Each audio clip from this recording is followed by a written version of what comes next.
kita akan melanjutkan ke penanya kedua nih Ustadz. Yang akan bertanya dari jamaah laki-laki. Silahkan kepada Bapak Nanang bisa berdiri dan sampaikan kepada Ustadz yang nanti akan dijawab oleh Ustadz Fahmi. Silahkan Pak. Terima kasih Ibu. Assalamualaikum warahmatullahi wabarakatuh. Waalaikumsalam warahmatullahi wabarakatuh. Pertanyaan saya Pak Ustadz, ini gimana hukumnya menelan ludah? Soalnya saya sering kalau misalnya habis wudhu, nah terus sholat kadang-kadang keluar ludah dari gusi itu ya. Nah itu hukumnya gimana Pak Ustadz? Oke, menelan ludah ketika sudah menjadi kebiasaan, terutama begitu ya Pak Nanang ya. Langsung kepada Ustadz Fahmi Salim kami persilakan untuk bisa menjawab pertanyaan dari jamaah. Masya Allah, luar biasa. Dengan Pak siapa? Pak Nana. Pak Nana, iya.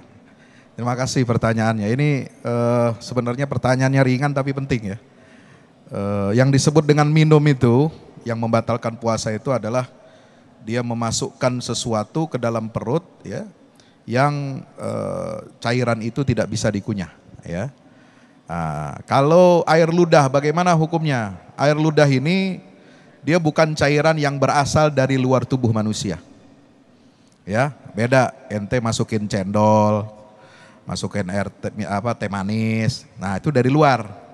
Dia bukan dari zat tubuh kita.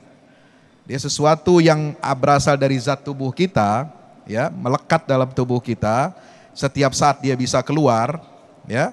Maka kalau dia keluar air ludah selama dia belum dikeluarkan dari mulut kita, lalu kemudian dia masuk lagi, itu tidak membatalkan puasa.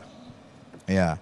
Kecuali tadi kalau misalnya dicontohkan bagaimana kalau kita berkumur-kumur, ya, ada air liur atau air ludah.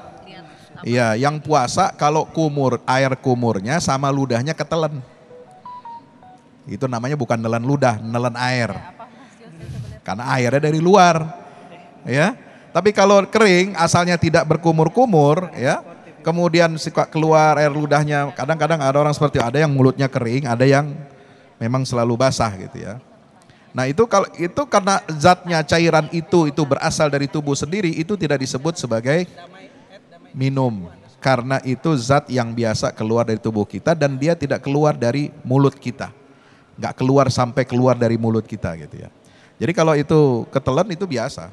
Ya, biasa karena itu sama seperti air liur, air ludah dan lain sebagainya ya. Kadang kita masih kecil dulu masih ingat ya cara kita minta buka puasa sama orang tua zaman dulu. Saya kan umur 5 tahun udah puasa Pak, udah dilatih puasa. Ya namanya anak 5 tahun, gogoleran itu udah siangnya udah berasa aus banget gitu ya. Sampai ngerengek-rengek pengen minta buka puasa ya, Ustaz Taufik. Ngerengek minta ke puasa sama orang tua, bilangnya apa? Nelan ludah. Kagak dikasih juga, emang kagak batal itu. Ya. Demikian wallahu a'lam bishawab.